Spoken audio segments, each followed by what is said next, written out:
Hello दोस्तों, welcome back to this channel. दोस्तों, आज भी हम बड़े इंपॉर्टेंट क्वेश्चंस को डिस्कस करने वाले हैं। ये क्वेश्चन आपके आने वाले एग्जाम्स में पूछे जा सकते हैं, बहुत इंपॉर्टेंट हैं। तो आंसर्स को याद करिएगा, इनसे रिलेटेड इंपॉर्टेंट पॉइंट्स को मार्क करिएगा, या हो सके तो नोट्स बनाते चलिएगा। ठीक है, चलिए शुरू करते हैं। हमारा पहला क्वेश्चन है, केंद्र सरकार ने हाल ही में किस श्रेणी के एथेनॉल मिश्रित पेट्रोल को केंद्रीय उत्पाद शुल्क यानी कि एक्साइज ड्यूटी से छूट दी है। ठीक, एथेनॉल मिश्रित पेट्रोल, भाई आप सभी इस समय जान रहे हैं कि पेट्रोल में एथेनॉल मिलाया जा रहा है। ठीक है, और उसकी अपनी सीरीज है, उसका अपना कैटेगरीज है।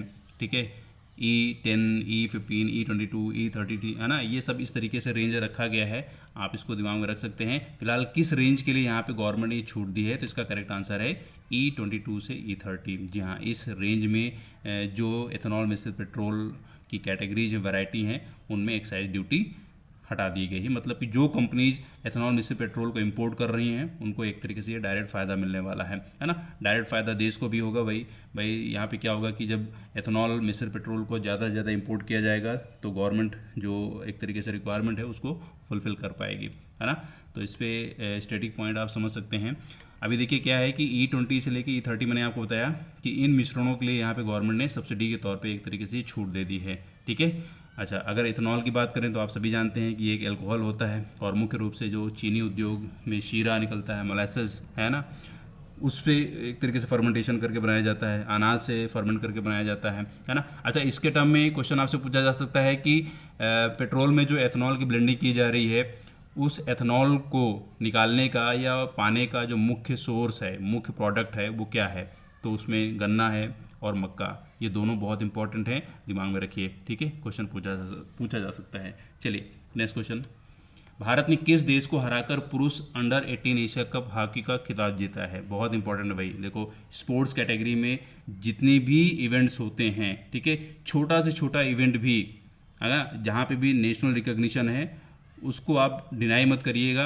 क्वेश्चंस को पढ़िएगा, उनके आंसर्स को याद करिएगा। क्वेश्चन कहीं से भी पूछा जा सकता है, अगर वो नेशनल या स्टेट लेवल का है तो जरूर उसको आप पढ़िएगा। ठीक है, चलिए, तो यहाँ पे करेक्ट आंसर क्या हो जाएगा।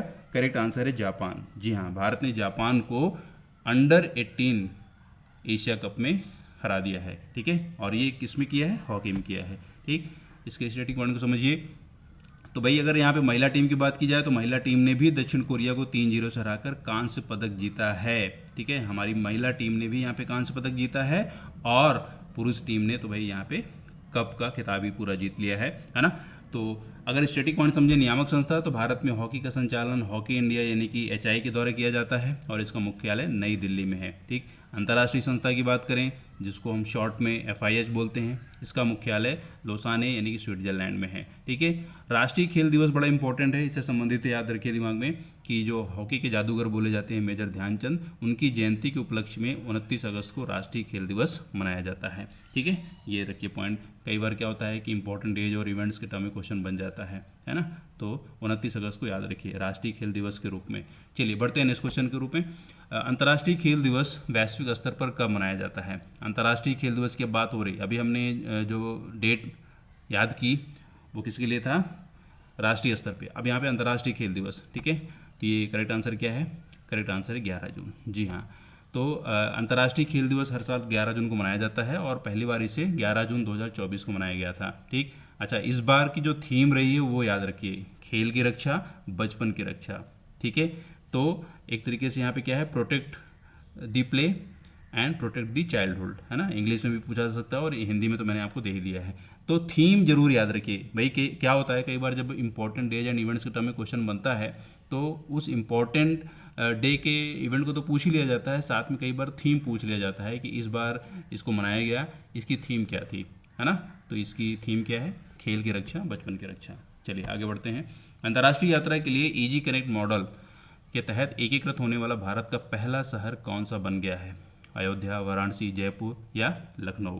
ठीक, तो यहाँ पे करेक्ट आंसर जानिए। करेक्ट आंसर है वाराणसी। जी हाँ, वाराणसी का जो अंतर्राष्ट्रीय एयरपोर्ट है वो एकीकृत, ठीक है, EG कनेक्ट मॉडल के रूप में यहाँ पे रिकॉग्नाइज किया गया है। भारत का पहला शहर बन गया है जहाँ पे EG कनेक्ट मॉडल अवेलेबल है। अब देखिए, EG कनेक्ट मॉडल का मतलब यहाँ पे बेसिकली क्या है कि जो भी फॉरेनर्स आएंगे, है ना, तो फॉरेनर्स को क्या होता है कि बहुत सारी इमिग्रेशन फॉर्मेलिटीज़ पूरी करनी होती हैं, है ना।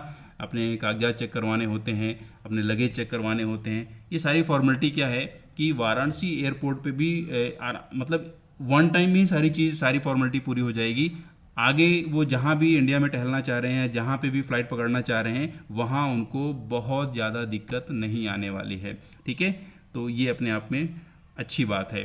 ठीक, अगर हम वाराणसी हवाई अड्डे की बात करें तो ये लाल बहादुर शास्त्री अंतर्राष्ट्रीय हवाई अड्डा वाराणसी के बाबतपुर में स्थित है।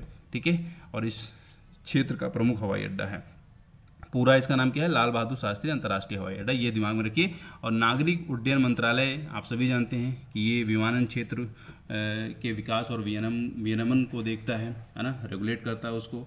अच्छा, इससे संबंधित एक बड़ी इंपॉर्टेंट योजना है जो कई बार क्वेश्चन में पूछा गया है, आगे भी पूछा जा सकता है। उस योजना का नाम है उड़ान। ठीक है, और इसका जो मोटो है वो क्या है? उड़े देश का आम नागरिक। ठीक, ये भी कई बार पूछा जा चुका है, ध्यान रखिएगा इसको। आगे पूछा जा सकता है कि उड़े देश का आम नागरिक किस योजना का मोटो है या किस मंत्रालय का यहाँ पे प्लान्ड मोटो है। ठीक है, तो योजना का उद्देश्य क्या है? क्षेत्रीय हवाई संपर्क को सुगम बनाना और हवाई यात्रा को आम लोगों के लिए किफ़ायती बनाना। ठीक है, मतलब बेसिकली क्या है कि इस योजना के तहत जो उड़ान है, या कह लो कि जो प्लेन का फेयर है ना, किराया है, उसको कमतर किया गया है या कम करने की कोशिश करवाई गई कंपनियों के माध्यम से। ठीक है, चलिए आगे बढ़ते हैं। नासा के आर्टेमिस 3 मिशन के तहत ओरियन अंतरिक्ष यान को किस स्थान से लॉन्च किया जाएगा? ये बड़ा इंपॉर्टेंट क्वेश्चन है और डेफिनेटली साइंस एंड टेक के अंतर्गत ही पूछा जा सकता है। तो इसका करेक्ट आंसर होगा कैनेडी स्पेस सेंटर, फ्लोरिडा। ठीक है, यानी कि अमेरिका से ही इसको लॉन्च किया जाएगा। आप देख सकते हैं ये बड़ा इंपॉर्टेंट मिशन है और इसके ये 4 क्रू मेंबर्स डिसाइड किए गए हैं, इनकी पिक्स भी रिलीज कर दी गई हैं। ठीक, तो आर्टेमिस 3 जो है वो इसका पर्पज़ क्या है? तो इसका पर्पज़ बेसिकली ये है कि चंद्रमा के दक्षिण ध्रुव पर एक तरीके से फ्यूचर के इनके जो मिशन होंगे, यानी कि नासा के जो मिशन होंगे, उन मिशनों की तैयारी के लिए एक महत्वपूर्ण कदम है ना। डायरेक्ट ये लोग दक्षिणी ध्रुव पर अभी नहीं जा रहे हैं, ना ही कोई मिशन लॉन्च कर रहे हैं, अभी उसके लिए तैयारी कर रहे हैं। ठीक है, अब उस तैयारी में क्या करेगा ये आर्टेमिस 3 जो है, या आर्टेमिस 3 के जो क्रू मेंबर्स हैं, वो बड़ी एक तरीके से जद्दोजहद करेंगे 2027 तक। ठीक है, ताकि आगे के लिए एक तरीके से पाथवे क्रिएट किया जा सके, है ना। और अगर हम कैनेडी स्पेस सेंटर की बात करें दोस्तों, तो ये फ्लोरिडा के मेरिट द्वीप पर स्थित केंद्र है। 1968 से ये नासा के मानव अंतरिक्ष उड़ान कार्यक्रमों का प्राथमिक प्रक्षेपण केंद्र रहा है ना। ये क्वेश्चन पूछा जा सकता है, दिमाग में रखिए। लो अर्थ ऑर्बिट कई बार पूछा जाता है, इसको पूछा जा चुका है इनफैक्ट स्टडी जीके के रूप में कि लो अर्थ ऑर्बिट क्या होती है, इसकी रेंज क्या होती है। तो इसकी रेंज जान लीजिए, 160 किलोमीटर से लेकर 2000 किलोमीटर तक की ऊंचाई पे हम जो भी एक तरीके से कक्षाएं निर्धारित करते हैं वो सब लो ऑर्बिट में काउंट की जाती है। ठीक है, आप चाहे अपना अंतर्राष्ट्रीय अंतरिक्ष स्टेशन ले लीजिए जिसको ISS बोला जाता है, या कृत्रिम जितने भी ज़्यादातर उपग्रह हैं वो सब इसी कक्षा में मौजूद हैं, है ना। तो बड़ा इंपॉर्टेंट क्वेश्चन था, डेफिनेटली आपको ये हेल्पफुल होगा और सारे क्वेश्चन बड़े अच्छे हैं और आने वाले एग्जाम्स में हेल्पफुल हो सकते हैं। इनको याद कर लें, स्क्रीनशॉट्स बना लें या नोट्स बना लें। ठीक, चैनल में नए हैं तो इसको सब्सक्राइब जरूर कर लें, बेल आइकन को प्रेस कर लें और साथ में अपने कमेंट जरूर करें।